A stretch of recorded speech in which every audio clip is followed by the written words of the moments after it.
1893. Two great voyages were taking place during this year. One was from India into the West. The other was from the West into India. Swami Vivekananda was going out to make the Western world hearken to the message of India, the message of the Spirit. And Sri Aurobindo was coming back from the West to India to surprise her from her slumber of inertia. After 14 years in England, Sri Aurobindo touched the soil of India early in 1893 at Apollo Bandar, Bombay. Mother India welcomed him, embracing him with a vast peace. At the age of 5, Sri Aurobindo had been admitted into an English convent school at Darjeeling. Then, when 7, he had been taken to England. His parents, Dr. Ghosh and Swarnalata Devi, child Sri Aurobindo, transplanted in the alien earth at that tender age, Sri Aurobindo was made to study at Manchester, London and Cambridge, shining everywhere as a brilliant student. But when it came to passing the ICS, he deliberately absented himself from the writing test and got himself disqualified. But irresistible was the call of Mother India, the mother who was beautiful, who was divine. On the eve of leaving England, young Sri Aurobindo wrote, "Me from her lotus heaven, Saraswati has called to regions of eternal snow, and the Ganges, pacing to the southern sea, Ganges upon whose shores the flowers of Eden blow."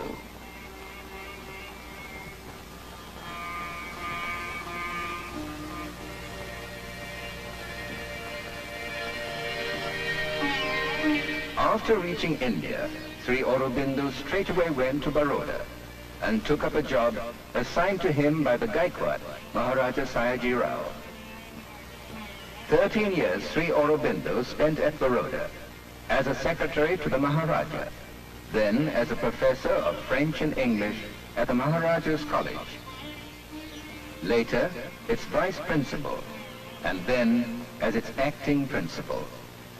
During this period, he married Mrinalini Devi at Calcutta. But his main activities, even during this period, could seldom be discerned from the surface. He was having a rendezvous with the soul of India, with her magnificent heritage. He knew that the supreme mysteries of the creation and of man's destiny are hidden here. And the supreme discoveries of these mysteries, too, must be possible here. To Sri Aurobindo, Mother India was not a piece of earth. She was a power, a godhead. Now her freedom became his first concern. Following his direction, some of his trusted lieutenants organized secret societies at several places in India. Members of these militant societies were prepared to make any sacrifice for the cause of independence. Preparing the ground for a nationwide political upsurge was not the only thing which preoccupied him then. He was determined to achieve unity with God. Once, here in Kashmir, on Shankaracharya Hill, there came to him spontaneously the experience of the vacant infinite.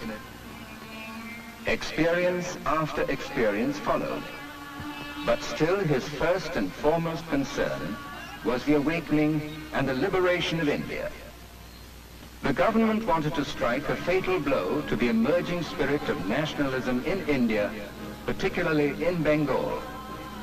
Lord Curzon introduced his notorious scheme for the partition of Bengal. Immediately, there was a determined protest from the people. In a mammoth gathering, patriots and educationists of Bengal, under the leadership of Raja Subodh Malik, decided to found a national college. and they requested Sri Aurobindo to come and take charge of the institution. Giving up the prosperous Baroda service, Sri Aurobindo came down to Calcutta on a meager salary, which soon dwindled down to nothing. A renowned compatriot, Betan Chandrapal, invited him to collaborate in the launching of Vande Mataram. Sri Aurobindo accepted the invitation, and under his guidance, the paper soon became the herald of revolution. Sri Aurobindo visualized that through increasing non-cooperation and passive resistance, administration of the country by a foreign government could be made impossible. This included a boycott of British trade, the substitution of national schools for the government institutions, the creation of arbitration courts, and the creation of volunteer forces. None of these programs failed. The final victory was achieved through these means. The police had let loose brutal violence against the nationalist demonstrators, and Sri Aurobindo was tried in a court of law for preaching sedition through the paper Vande Mataram. But such arrogant actions on part of the government inflamed the people's fury. Nationalist feeling became more intensified, and Vande Mataram became all the more popular. It was during this so-called sedition trial of Sri Aurobindo that Tagore wrote his famous poem, Rabindra. O Aurobindo, bows to thee. O friend, O country's friend, O voice incarnate, free India's soul. The government's move failed. Sri Aurobindo now demanded complete independence for India, Purna Swaraj, the first son of India to do so. In this he had found his greatest collaborator in that great statesman, Lokmanya Tilak. At the historic Surat session of the National Congress in December 1907, where all the top leaders of the then India were present, the nationalists, led by Tilak and Sri Aurobindo, clashed with the moderates. Nationalists held their independent convention. Sri Aurobindo and Tilak rose high in the esteem of the people. The whole of India realized their sincerity of purpose. The youth of India became greatly fascinated by Sri Aurobindo. Wherever he went, he was accorded such receptions as no Indian leader had ever known before.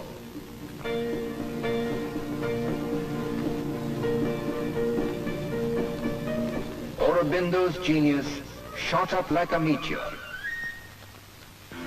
The government swooped down upon the main center of the revolutionary youths at Murari Pukur Gardens of Calcutta, Sri Aurobindo's paternal property. Simultaneously, the government arrested Sri Aurobindo. For 1 year, the trial continued in the Alipur Sessions Court before the judge, Mr. Beechcroft. He had been Sri Aurobindo's classmate at Cambridge.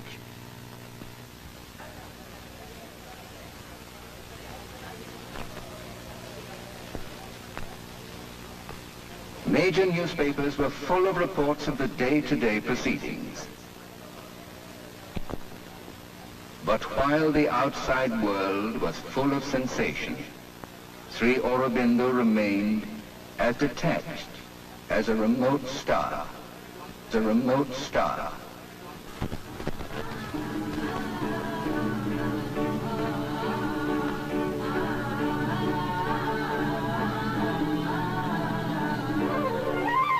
He was having splendid spiritual experiences of realizing Vasudeva as a divine in every object, in every being. One of the budding barristers of those days, C.R. Das, later the celebrated Deshbandhu Chittaranjan, had taken it upon himself to defend Sri Aurobindo. And well known are the inspired words with which Chittaranjan concluded his speech. Long after the controversy will be hushed in silence. Long after he is dead and gone, he will be looked upon as the poet of patriotism, as the prophet of nationalism, and the lover of humanity. Long after he is dead and gone, his words will be echoed and re-echoed, not only in India, but across distant seas and lands. Therefore I say that the man in his position is not only standing before the bar of this court, but before the bar of the High Court of History. Sri Aurobindo was a critic. Rousing receptions were given to him by the press and the people, and welcomed him as the Mahayogi and the supreme leader of India. Vande Mataram had stopped. Sri Aurobindo now edited Karma Yogi and Dharma, two weeklies, one in English and the other in Bengali.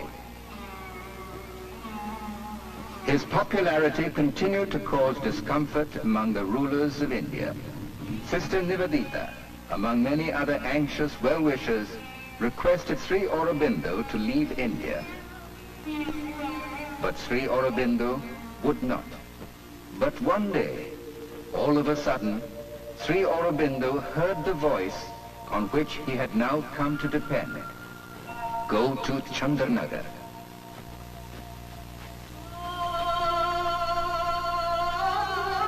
His inner voice had assured him that India's independence was a certainty.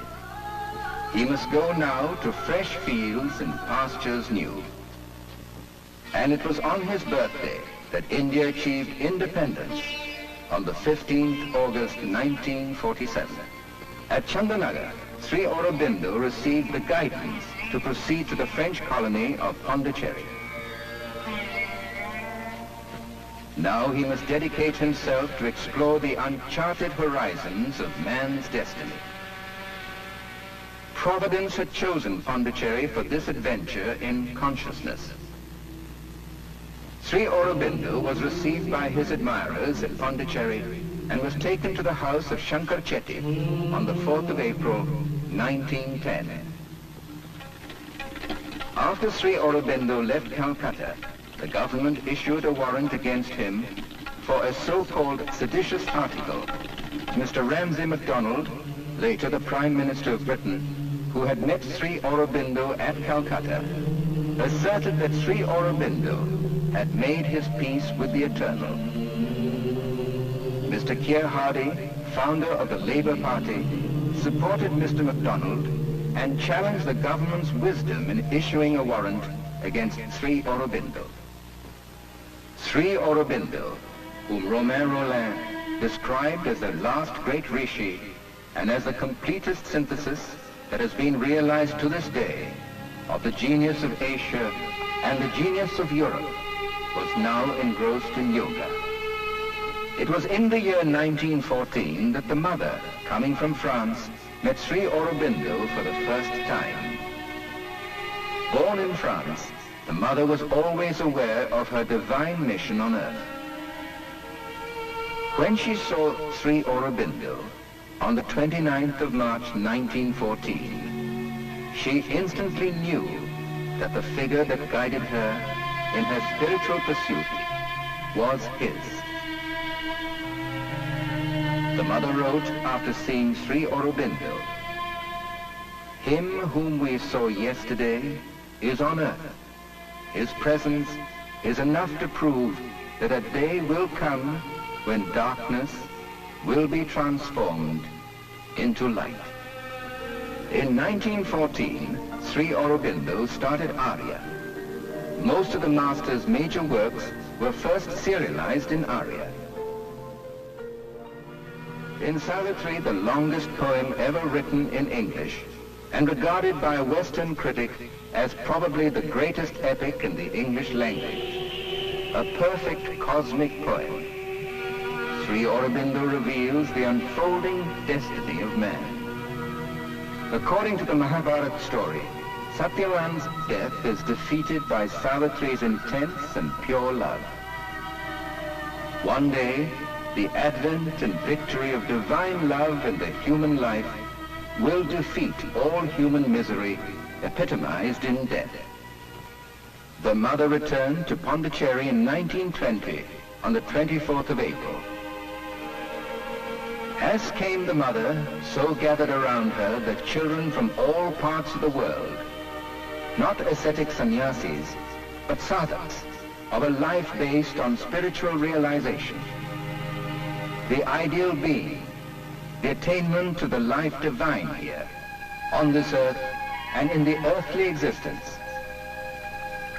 Thus grew the Sri Aurobindo ashram spontaneously in the course of the years, with Sri Aurobindo and the mother as its center.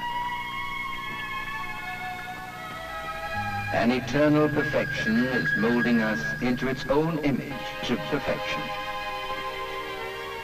The mother and Sri Aurobindo envisage man as an evolving being, destined to evolve into a sublime being. Indeed, the crisis man experiences today in all spheres of his life is an evolutionary crisis. And with a conscious aspiration, man can transcend his present condition. Leaving his works on the physical plane to the mother, Sri Aurobindo withdrew from his body on the 5th of December, 1950.